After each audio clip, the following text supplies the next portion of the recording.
देखिए ये तो बिल्कुल साफ है, आज पूरा देश देख रहा है कि जो चीजें हम सुनते थे पाकिस्तान में होती हैं, जो चीजें हम सुनते थे बांग्लादेश में होती हैं, जो चीजें हम सुनते थे सूडान जैसे अफ्रीकी देशों में होती हैं, आज भारत में हो रही है कि चुनाव की घोषणा के बाद विपक्ष के नेताओं को गिरफ्तार कर लिया जाता है, चुनाव की घोषणा के बाद विपक्षी पार्टियों के बैंक अकाउंट सील हो जाते हैं, चुनाव की घोषणा के बाद विपक्षी पार्टियों को आईटी नोटिस दिए जाते हैं।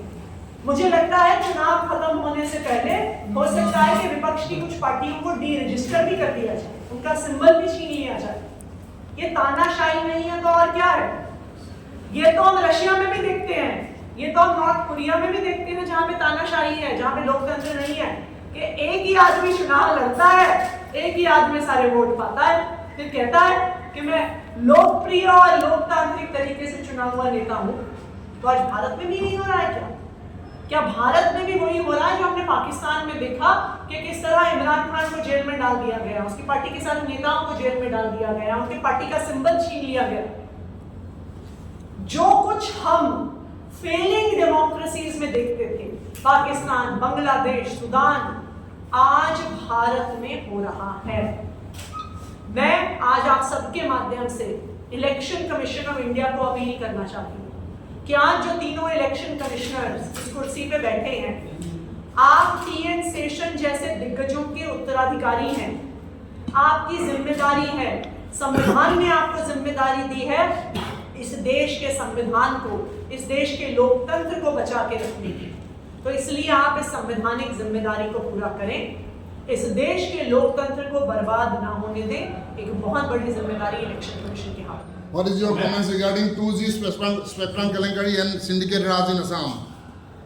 सिंडिकेट जो माफिया चल रहे हैं, तो असम में कोयला से लेकर काठ से लेकर आप जितने खाने पीने की चीजें यहाँ तक हैं, पत्थर है, बाली है, सीमेंट है, हर चीज में माफिया राज चल रहा है, सिंडिकेट चल रहा है।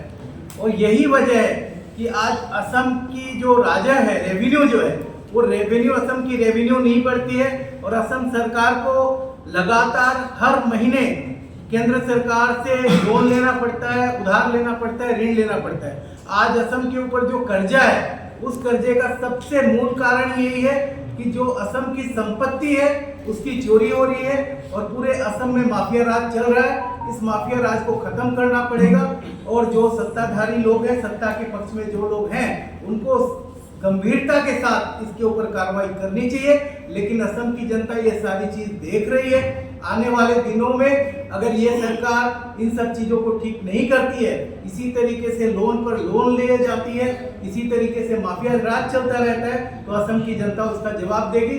और आम आदमी पार्टी, हम लोग निश्चित तौर पर आज हम लोग सिर्फ 2 सीटों पर लोकसभा की चुनाव लड़ रहे हैं, लेकिन आने वाले दिनों में हम असम के जितने चुनाव हैं उसमें हम भागीदारी करेंगे। और विधानसभा का चुनाव आ रहा है, असम की जनता निश्चित तौर पर आम आदमी पार्टी जैसी एक पार्टी को चुनेगी जो इस माफिया राज को खत्म करेगी। मैम, आपसे एक क्वेश्चन है, what about your reaction about your chief minister Arvind Kejriwal? His victim was dismissed by the SEC yesterday, and today more witnesses have been brought.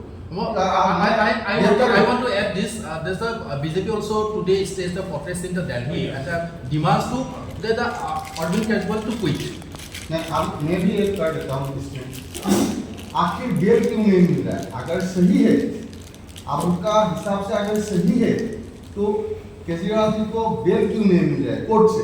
Court का ऊपर आपका भरोसा है कि नहीं? देखिए, अरविंद केजरीवाल को, मनीष सिसोदिया को, सत्येंद्र जैन को बेल क्यों नहीं मिल रही है, इस बात को समझने के लिए हमें PMLA, prevention of money laundering act को समझना पड़ेगा। पीएमएलए जो कानून है, ये बना था जब भारत ने इंटरनेशनल कन्वेंशन साइन करी थी काउंटर टेररिज्म पर, इंटरनेशनल कन्वेंशन साइन करी थी ड्रग ट्रैफिकिंग के खिलाफ। तो पीएमएलए के कानून में बेल मिलना लगभग असंभव है, क्योंकि मनी लॉन्ड्रिंग के माध्यम से पैसा किसी आतंकी हमले में ना चला जाए, मनी लॉन्ड्रिंग से पैसा ड्रग्स की खरीद फरोख्त में ना चला जाए। इसलिए पीएमएलए इतना सख्त कानून है जो क्रिमिनल जस्टिस सिस्टम के प्रिंसिपल्स को उल्टा कर देता है। क्रिमिनल जस्टिस सिस्टम ये कहता है you are innocent until proven guilty. PMLA ये कहता है you are guilty until proven innocent. Criminal justice system ये कहता है bail is the norm, jail is the exception. PMLA ये कहता है jail is the norm, bail is the exception. तो ये एक ऐसा कानून है जिसमें किसी को भी बेल मिलना लगभग असंभव है। उसका कारण ये है ऐतिहासिक कि ड्रग्स की खरीद फरोख्त रोकने के लिए, आतंकी हमले रोकने के लिए ऐसा कानून बनाया गया। लेकिन आप मुझे बताइए कि क्या आज के दिन में पीएमएलए का प्रयोग आतंकी हमले रोकने के लिए हो रहा है? ड्रग्स की खरीद फरोख्त रोकने के लिए हो रहा है? नहीं हो रहा। सिर्फ और सिर्फ विपक्ष के नेताओं पर हमले करने के लिए हो रहा है। ईडी के केस किए जाते हैं, विपक्ष के नेताओं को जेल की धमकी दी जाती है।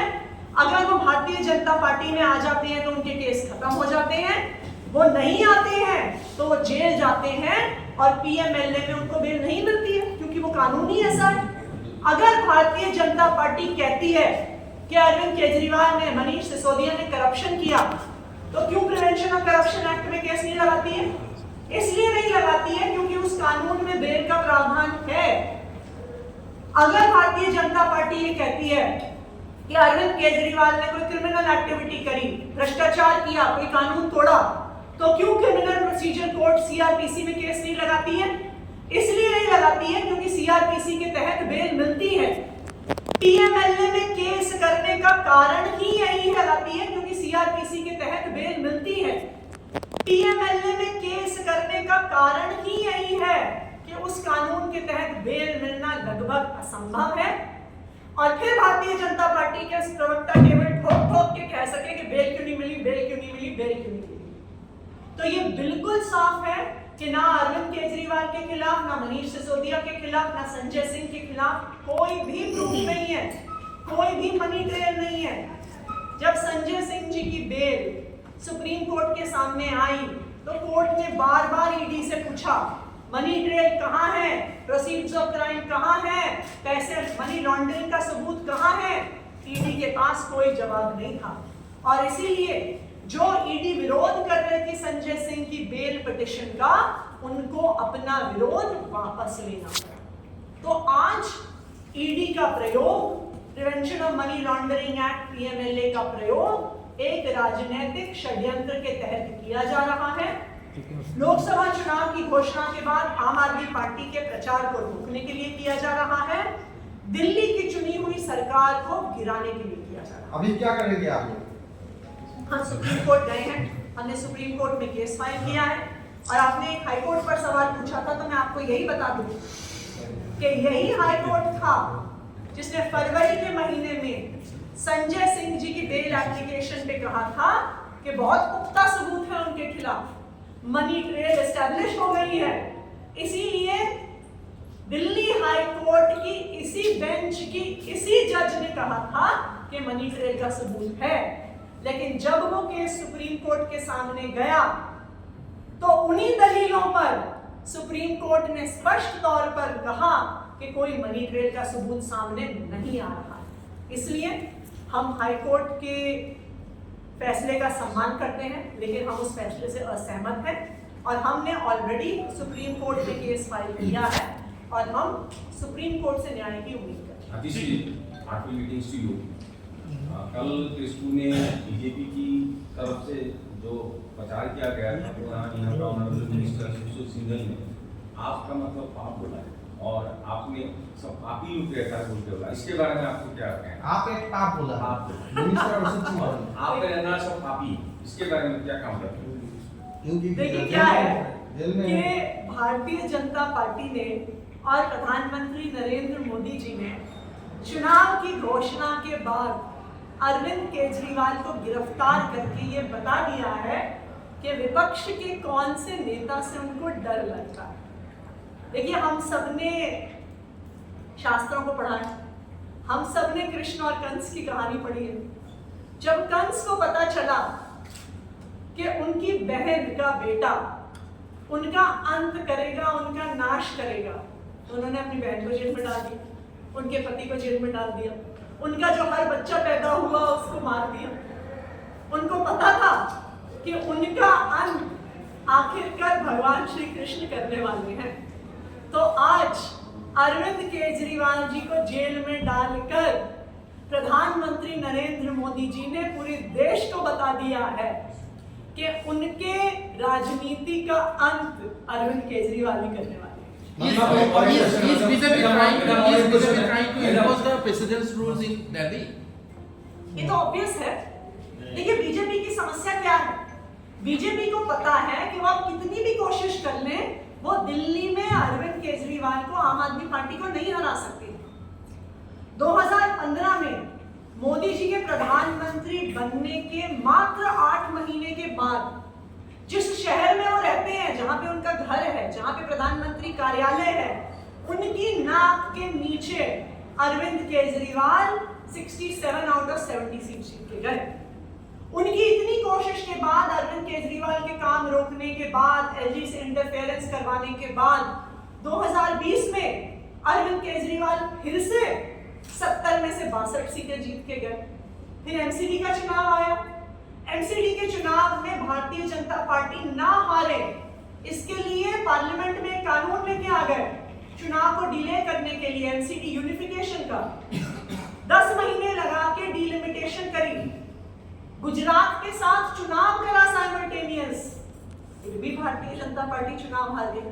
तो अब उन्हें पता है कि दिल्ली में अरविंद केजरीवाल को नहीं हरा सकते हैं, इसलिए चोर दरवाजे से अरविंद केजरीवाल की सरकार को गिराने की साजिश हो रही है, राष्ट्रपति शासन लगाने की साजिश हो रही है। यहाँ पर कांग्रेस का ऊपर क्या कहना है? कांग्रेस आप लोगों ने 2 सीट में जीती, उम्मीदवार उतरा है, लेकिन दोनों सीट में कांग्रेस ने भी उतरा है। आप लोग इंडिया अलायंस में हैं। देखिए हम आसाम में भी अलायंस चाहते थे और ये दुख की बात है कि आसाम में अलायंस नहीं हो पाया। हमने इनिशियली 3 सीटें कंटेस्ट करने का सोचा था, लेकिन इस अलायंस को सक्सेसफुल बनाने के लिए हमने गुवाहाटी की सीट को छोड़ भी दिया। उसके बाद भी अलायंस फाइनलाइज नहीं हो पाया।